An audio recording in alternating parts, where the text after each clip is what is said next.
quote from Randon Nield says, "We cannot live only for ourselves.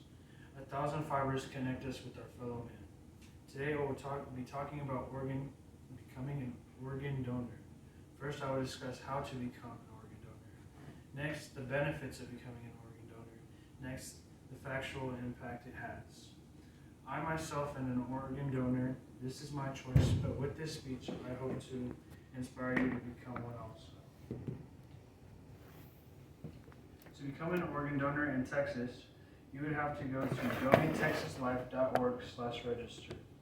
Once you get there, it is fairly simple. First, you will give your gender, then your first, middle, and last name. After this, you will give your date of birth, your most recent address and city. After this information is given, you will give your zip code, phone, and email address, place of birth, and ethnicity. Once all this information is given, you are given three choices to provide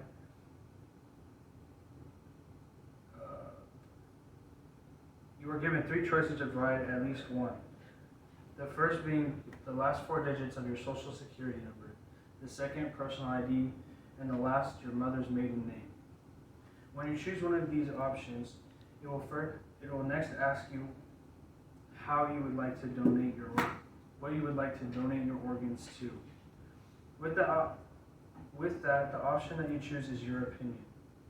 After you select your option, you will have to agree to the electronic signature certification, which basically states that you understand the online registration remains binding to you after your death, and that you do solemnly swear, affirm, or certify that you, the applicant, described in the application and that the information entered herein is true and correct. And by clicking the submit button, that you affirm that you wish to be a potential organ donor and or tissue donor upon your death. With this information now, I would like to talk about the benefits of becoming an organ donor. Before I start to talk about the benefits, I feel like I should state why I believe it is such a good thing. For me, being an organ donor, I feel as though it is nice to think that when I die, my organs can be used to help save someone else's life that may have not been able to have one because the organs they have are unhealthy. With this, in my research, I found a website called nebraskamed.com. There, you find a list of 10 reasons to become a donor.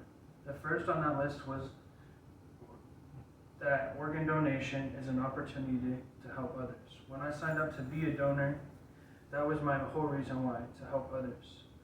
Another benefit of donating to organ donation is because it can be rewarding and a positive experience. It can help a family work through the grieving process and deal with their loss, knowing their loved one is helping save the lives of others. Another benefit is the cost of donating is free. Also, if you're doing a living donation, you have the ability to see who you have affected by helping them. With these benefits, there's also factual and statistical information. On organdonor.gov, it has organ donor statistics. These statistics show that nearly 110,000 men, women, and children are on a national transplant waiting list. And these numbers rise every 10 minutes. Another person gets added to this list. On the contrary, roughly 17 people die a day waiting for an organ transplant. But with every donor, it can save up to 8 lives and enhance over 75 more. Most people who are waiting for an organ are needing a kidney. Almost 90,000 need it. And in the month of January of this year, only 26,000 have received that needed kidney. Today, I shared with you how to become an organ donor, the benefits of becoming an organ donor, and the factual impact it has. First being how, next the benefits, and finally the factual impact. With what I shared today, I want you to ask yourself if you would like to save a life. Also to remember the words by Herman Melville, we cannot live only for ourselves. 1,000 fibers connect us with our fellow man.